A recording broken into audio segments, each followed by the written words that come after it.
Students, welcome to my channel. Student, जैसा कि आपके बीए फर्स्ट सेमेस्टर में आपका जो इंग्लिश लिटरेचर है, जो भी स्टूडेंट्स इंग्लिश लिटरेचर पढ़ते हैं अपने बीए फर्स्ट सेमेस्टर में, तो देखिए एक क्वेश्चन आता है आपके एग्जाम में, right a critical appreciation of dream children. Dream children पर क्रिटिकल अप्रिसिएशन लिखिए। देखिए, क्रिटिकल अप्रिसिएशन आपके सिलेबस में जो भी प्रोज में जो भी शॉर्ट स्टोरी है या फिर जो भी एस्से दिए गए हैं उनसे पूछ सकता है। तो मैं आपके सभी स्टोरीज के या फिर एस्सेस के क्रिटिकल अप्रिसिएशन अपलोड कर रही हूँ, तो आप तैयार कर लीजिएगा। देखिए, ड्रीम चिल्ड्रेन वाला क्रिटिकल अप्रिसिएशन बहुत इंपॉर्टेंट है, ये ज़रूर पूछ देता है एग्जाम में और ये लॉन्ग में पूछ देता है। तो किस तरह से आपको लिखना होगा आज भाई मैं आपको बताऊंगी, पूरा एकदम अच्छे से बताऊंगी कि किस तरह से एग्जाम में आप इसको लिखेंगे। देखिए, एक आपके सिलेबस में और एस्से है फ्रांसिस बेकन का ऑफ स्टडीज, उस पर भी क्रिटिकल अप्रिसिएशन मैंने अपलोड कर दिया है, तो आप देख लीजिएगा।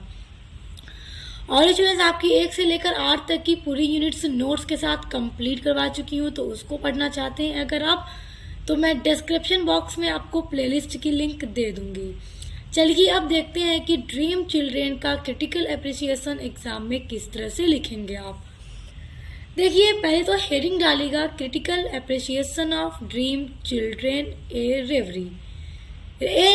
रेवरी मतलब होता है दिन में देखा गया सपना, यानी दिन में अगर आप बैठकर सपना देख लें कोई, तो वो रेवरी बोला जाता है।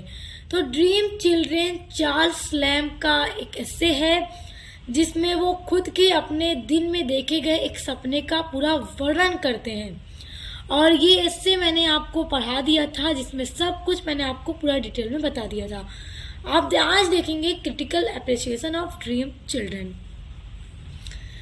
तो सबसे पहले तो आपको ऊपर ये लिखना होगा कि ये एस्से किसने लिखा, कब पब्लिश्ड हुआ, ये सारी चीज़ें। तो देखिए, इस तरह से शुरू करना है, written about a dream world, यानी कि एक सपनों की दुनिया के बारे में इसको लिखा है। The essay dream children by Charles lamb, यानी कि जिस एस्से में चार्ल्स लैम्ब ने सपनों की दुनिया के बारे में बात की है, और लिखने वाले कौन है? Charles lamb. It was first published in the London Magazine in January 1822, और यह इसे पहली बार पब्लिश हुआ था लंदन मैगजीन में जनवरी के महीने में 1822 ईस्वी में। तो इसकी पब्लिश्ड डेट ज़रूर लिखिएगा। It was one of the most beautiful, pathetic and imaginative essay of Charles Lamb। देखिए, ये एक पैथेटिक यानी कि ये एक ऐसा एस्से है चार्ल्स लैम्ब का जिसमें वो काफ़ी उदासी को भी मतलब एक्सप्लेन करते हैं, अपने लाइफ में जो उनकी सैडनेस है, किस चीज़ से वो उदास है, अपना पूरा पेन दिखाते हैं, अपने दर्द को जाहिर करते हैं।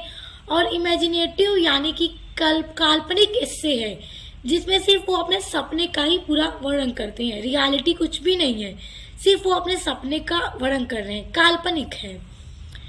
The essay highlights the theme of loss and regret in Lamb's life. ये जो एस्से है उसकी जो थीम है वो ये है कि loss and regret in Lamb's. Lamb's कौन है? लैम्ब कौन है? राइटर है इस एस्से के, चार्ल्स लैम्ब की जिंदगी की। चार्ल्स लैम्ब ने अपनी जिंदगी में जो कुछ खोया है, लॉस जो कुछ खोया है, और रिग्रेट उसी का पूरा थीम है, यानी कि वो उन्होंने अपनी ज़िंदगी में जो कुछ खोया है उसी की उदासी को वो इस एस्से में बता रहे हैं। तो आप पहला पैरा इसी तरह से लिखिएगा एग्जाम में। आप नेक्स्ट लाइन से लिखिएगा, this essay is written immediately after the death of his brother John Lamb.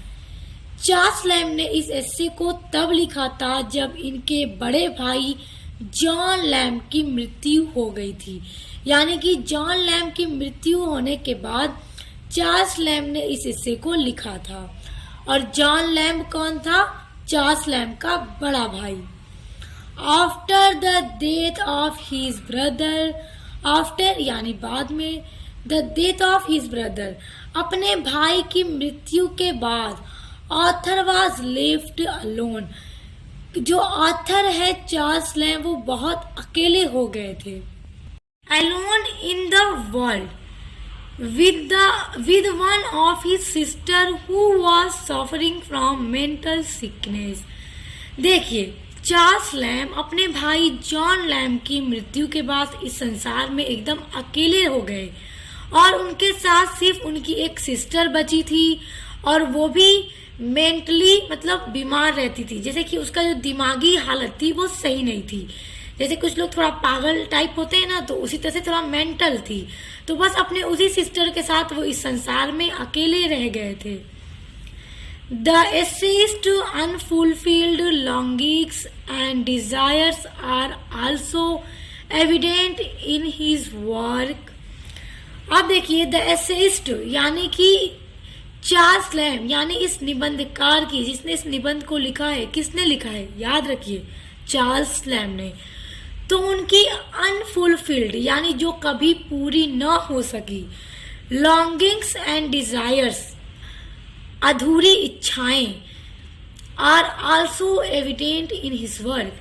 Charles Lamb के अपने जिंदगी में जो भी डिजायर्स, जो भी इच्छाएं अधूरी रह गईं, उन सभी का वर्णन इस वर्क में यानी कि इनके इस एस्से में उन्होंने किया है। Under such circumstances Charles Lamb sees a dream.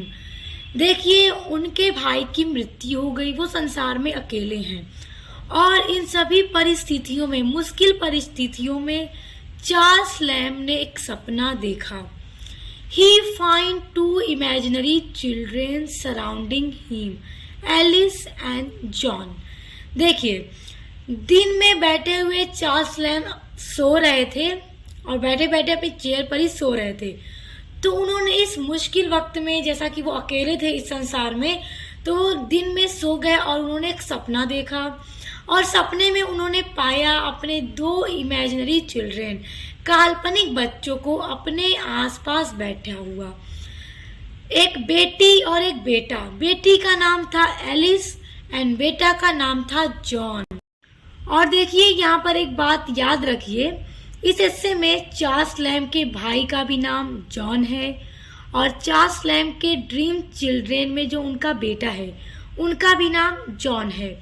और इस हिस्से में चार्ल्स लैम्ब की जो वाइफ है उसका नाम भी एलिस है और चार्ल्स लैम्ब की जो बेटी है उनके सपने में, उस बेटी का नाम भी एलिस है। तो इसलिए कंफ्यूज मत होइएगा कि भाई का नाम भी जॉन आ रहा है, बेटा का नाम भी जॉन आ रहा है, वाइफ का भी आगे एलिस आएगा, बेटी का भी आ रहा है।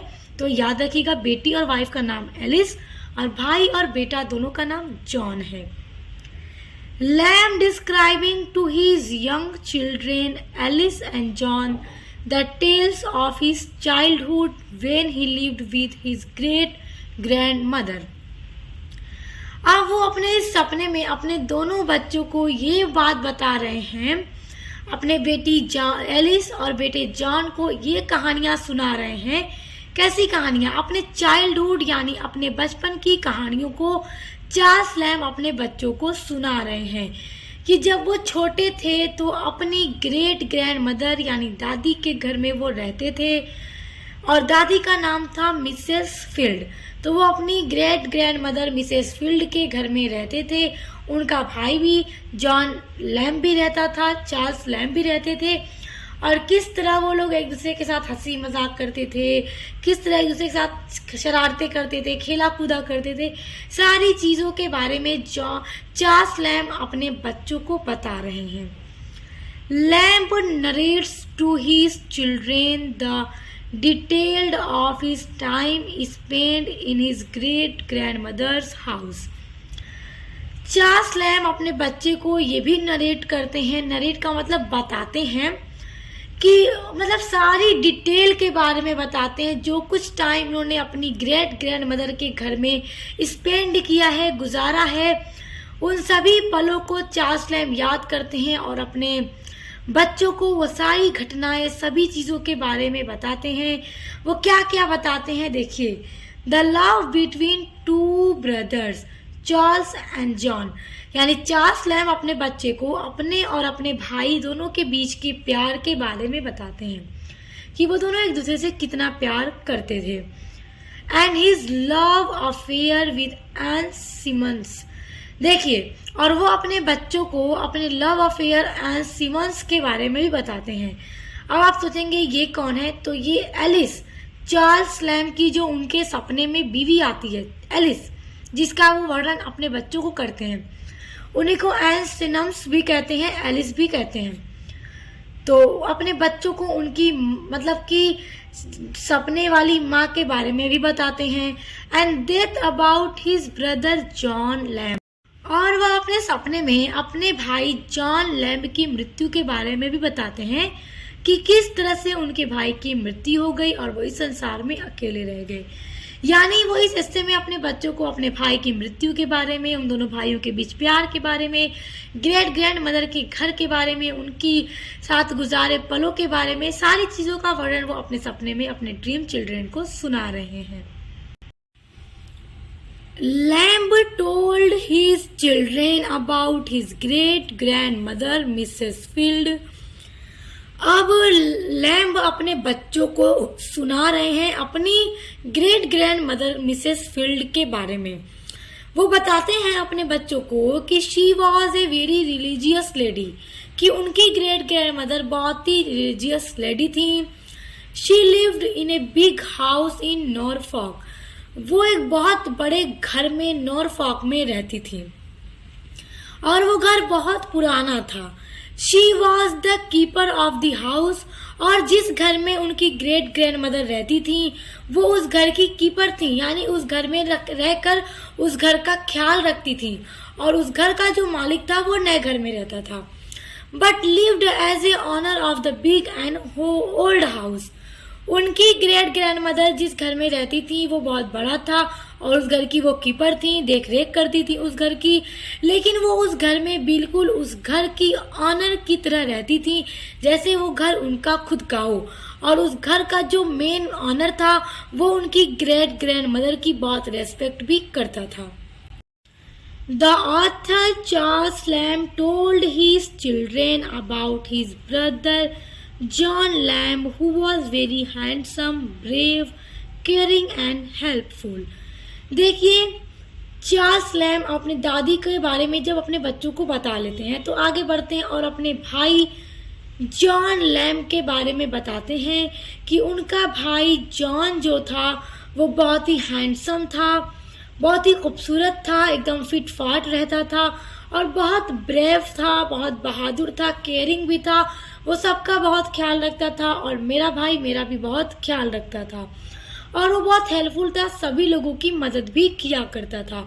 और देखिए, इससे आप लोगों ने अगर पढ़ा होगा तो चार्ल्स लैम्ब अपने बच्चों को ये भी बताते हैं कि जब चार्ल्स लैम्ब का पैर में चोट आ गई थी, वो चल नहीं सकते थे, तो उनका भाई खुद अपनी पीठ पर उनको बैठाकर दूरों तक लेकर जाया करते थे। यानी कितना प्यार उनके भाई उनसे करते थे। इन सभी चीज़ों को वो याद करते हुए अपने बच्चों को बताते हैं कि फिर किस तरह उनके केयरिंग लविंग ब्रदर की मृत्यु हो गई और वो इस संसार में अधूरे रह गए। Charles Lamb describing their pain of own life. इस ऐसे में चार्ल्स लैम्ब अपने जीवन के, अपने खुद की जिंदगी के दर्द को बता रहे हैं अपने सपनों में अपने बच्चों को। He said that to his dream children about the death of his beloved brother and great grandmother whom he loses at the early age of his life. अब देखिए, यहाँ पर चार्ल्स लैम्ब अपने बच्चों को अपने बिलव्ड ब्रदर यानी अपने प्यारे भाई और अपनी प्यारी दादी की मृत्यु के बारे में बताते हैं कि उनके भाई की भी मृत्यु हो गई, उनकी दादी की भी मृत्यु हो गई और उन्होंने अपने early age of his life यानी कि वो अपने जीवन के बहुत ही कम समय में, अपनी कम उम्र में ही अपनी दादी को, अपने भाई को खो दिया। मतलब वो इस दर्द को बयां कर रहे हैं कि मतलब मेरा प्यार करने वाला भाई, मेरी दादी इस दुनिया से चले गए और मैं तन्हा रह गया, अकेला रह गया। यानी वो इस हिस्से में सिर्फ अपने दर्द को ही बता रहे हैं। The children of Lamb requested to him to tell them about their dead mother Alice. अब देखिए, इसी ऐसे में आगे उनके सपने में जो उनके ड्रीम चिल्ड्रेन थे, जैसा कि ये सब कुछ जो हम पढ़ रहे हैं ये सब चार्ल्स लैम्ब का सपना है। और अब इतना सुनने के बाद उनके जो बच्चे थे उनके सपने में एलिस एंड जॉन, वो अब अपने फादर चार्ल्स लैम्ब से ये रिक्वेस्ट कर रहे हैं कि उनकी जो माँ मर चुकी है, उनकी जो डेड मदर है एलिस, जिसका नाम था, क्योंकि चार्ल्स लैम्ब की बीवी का भी एलिस नाम था, जो कि उनके सपने में है, ये रियलिटी में नहीं थी, बस सपने में। तो अब उनके बच्चे अपने पिता से ये रिक्वेस्ट कर रहे हैं कि हमारी जो माँ इस दुनिया से जा चुकी है उनके बारे में भी हमें कुछ बताइए। तब इस पर चार्ल्स लैम्ब क्या बताते हैं, देखिए। He said his daughter Alice that she resembled her mother very much। तब वो अपने बच्चों को बताते हैं कि मेरी बेटी एलिस, तुम बिल्कुल अपनी माँ की तरह ही दिखती हो और बहुत ज्यादा दिखती हो। तुम्हारी माँ भी बिल्कुल तुम्हारे जैसी ही थी और तुम बिल्कुल उसी की तरह दिखती हो। When author wants to impress his children, अब देखिए इतना सब कुछ अपने बच्चों को बताने के बाद जब चार्ल्स लैम्ब चाहते हैं अपने बच्चों को इम्प्रेस करने, यानी कि जब चार्ल्स लैम्ब अपने बच्चों को गले लगाना चाहते थे, they fade away declaring that they are not real, they are only dreams of Charles Lamb। जब इतना सब कुछ बताने के बाद चार्ल्स लैम्ब अपने बच्चों को गले लगाना चाहते थे तो उतने में ही उनके बच्चे धुंधले होने लगे और दूर जाते हुए उन्हें नजर आने लगे और उनके बच्चे अब उनसे ये कह रहे हैं कि हम रियल नहीं हैं, हम सच्चाई नहीं हैं, हम सिर्फ और सिर्फ आपका ड्रीम है, आपके ख्वाब हैं, आपका सपना है। तो यहीं पर देखिए चार्ल्स लैम्ब का सपना टूट जाता है और वो दिन में बैठे हुए इस सपने को देख रहे थे और जिस तरह की वो इस संसार में इतने अकेले हो गए थे कि उन्हें अपने सपनों की दुनिया ही अच्छी लगने लगी थी, जिसमें उनकी एक ऐसी बीवी का जिक्र हुआ जो कि कभी थी ही नहीं, ऐसे बच्चे जिनको उन्होंने अपने भाई अपनी दादी के बारे में सब कुछ बता दिया, जो बच्चे कभी थे ही नहीं, सिर्फ और सिर्फ उनका सपना थे। These essay is full of pathos। Pathos का मतलब होता है दर्द भरा हुआ, उदासी वाला, सैडनेस, यानी कि ये जो इससे है चार्ल्स लैम्ब का ड्रीम चिल्ड्रेन पूरी तरह से दुखों से भरा हुआ है। It is written in melancholy mood. Melancholy मतलब होता है उदासी, मूड मतलब मन, यानी कि यह इससे एकदम उदास मन से लिखा गया है। चार्ल्स लैम्ब एकदम उदास होकर इस एस्से को लिखा है क्योंकि उन्होंने सपना देखा, फिर उसी को उन्होंने लिखा। In this essay Lamb describe his own reverie. इस एस्से में लैम्ब ने खुद की रिवरी यानी कि खुद का दिन में देखे हुए सपने का वर्णन किया है। यानी यहाँ पर जो एस्से हमने अभी पढ़ा वो बस सिर्फ एक एस्से नहीं था, बल्कि चार्ल्स लैम्ब के जीवन की एक सच्चाई है। उन्होंने खुद इस सपने को दिन में देखा था और उसी का पूरा वर्णन किया है। He highlights the pain and regret of losing loved ones in life। और उन्होंने इस एस्से में यह अपने इस दर्द को हाईलाइट और अपने इस पेन को हाईलाइट किया है कि उन्होंने किस तरह अपने जीवन में अपने प्यारे लोगों को खो दिया और अकेले रह गए। He talks about his wife who was never existed।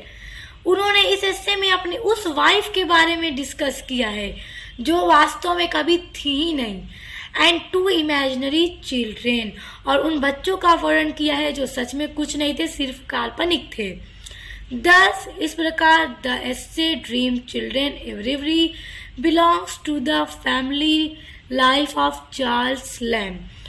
तो इस तरह से ये जो एस्से है ड्रीम चिल्ड्रेन चार्ल्स लैम्ब के अपनी खुद की फैमिली जीवन से पूरी तरह बिलोंग करती है, उनका ये अपना खुद का सच्चाई है उनके जीवन की।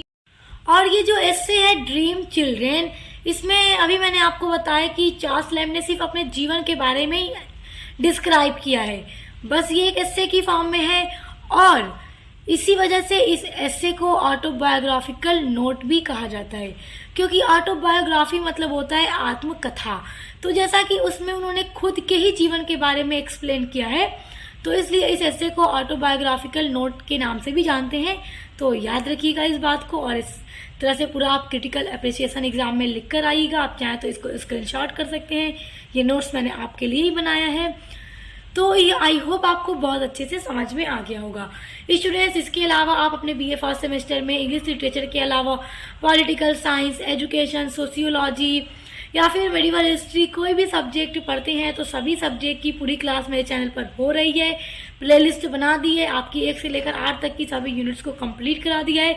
तो आप पढ़ने के लिए एक बार चैनल पर ज़रूर विजिट कीजिएगा, प्लेलिस्ट में जाकर आप देखिएगा, आपको सब कुछ अपना पढ़ने के लिए मिलेगी, पूरी यूनिट्स आपकी हर सब्जेक्ट की मिलेगी। तो विजिट कीजिए, हेल्पफुल लगे तो सब्सक्राइब कीजिए एंड बेल आइकन को प्रेस कीजिए ताकि आने वाले वीडियोस के नोटिफिकेशन आपको मिलते रहें। तो अब मिलते हैं नेक्स्ट वीडियो के साथ।